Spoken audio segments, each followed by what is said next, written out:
Après avoir atteint un pic de 7000 morts par jour à la mi-avril, la mortalité du Covid-19 est actuellement de l'ordre de 5000 décès quotidiens, soit une surmortalité de l'ordre de 3% par rapport à l'ensemble des autres causes de décès. La lutte menée jusqu'à présent pour freiner la propagation du virus et éviter la saturation des hôpitaux a certainement permis de sauver des vies. Toutefois, il est essentiel de prendre en compte également les impacts de cette lutte, surtout sur les plus démunis. Soulignons d'abord qu'au niveau mondial, 60% de la population active, soit 2 milliards de personnes, travaillent au jour le jour dans l'économie informelle, pratiquement sans protection sociale. Pour ce qui concerne l'accroissement de la pauvreté et de la faim dans le monde, les chiffres fournis par plusieurs organisations internationales sont assez terrifiants. 500 millions de personnes supplémentaires sont actuellement en train de basculer dans la pauvreté. Avant la pandémie, la famine et la malnutrition touchaient déjà 135 millions de personnes et en tuaient 25 000 par jour. Ces chiffres sont actuellement en train de doubler.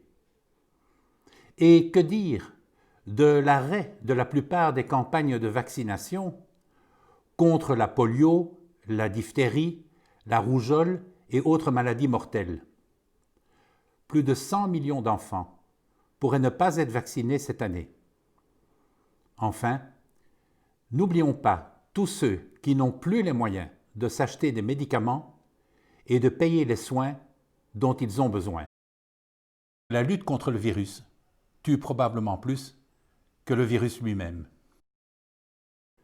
Cette situation est de plus en plus invivable pour des centaines de millions d'êtres humains qui n'ont plus rien à perdre. Pas étonnant donc qu'elle soit de plus en plus explosive sur le plan social et sécuritaire. Nombreux sont en effet ceux qui préfèrent courir le risque de contracter la maladie, de se révolter ou d'émigrer, plutôt que de sombrer dans la misère. Malheureusement, à l'échelle mondiale, la pandémie semble loin d'être terminée.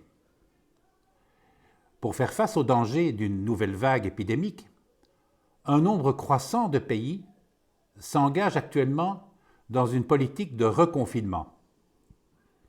La stratégie du stop and go consiste ainsi à alterner des périodes de confinement et de déconfinement jusqu'à ce qu'un vaccin soit largement disponible. En d'autres termes, une alternance entre une économie fortement ralentie et une économie qui s'efforce tant bien que mal de repartir. Il est évident que la généralisation d'une telle politique, qui manque manifestement de vision globale, pourrait entraîner des dizaines de millions de personnes supplémentaires sur le chemin de la misère et de la mort.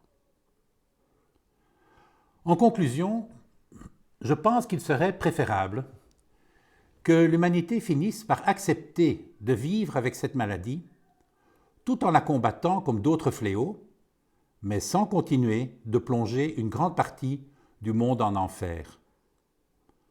Heureusement, la plupart des pays sont aujourd'hui mieux équipés en termes de dépistage, de distanciation sociale, de port du masque, etc. Et pour éviter de saturer les hôpitaux, au lieu de compter sur le reconfinement, il serait préférable, à mon sens, de renforcer encore au besoin les capacités hospitalières, même temporairement, ainsi que les mesures de protection des personnes les plus à risque. Pour plus d'informations sur l'accroissement de la pauvreté et de la faim dans le monde, je vous renvoie vers le site impactcovid19.info.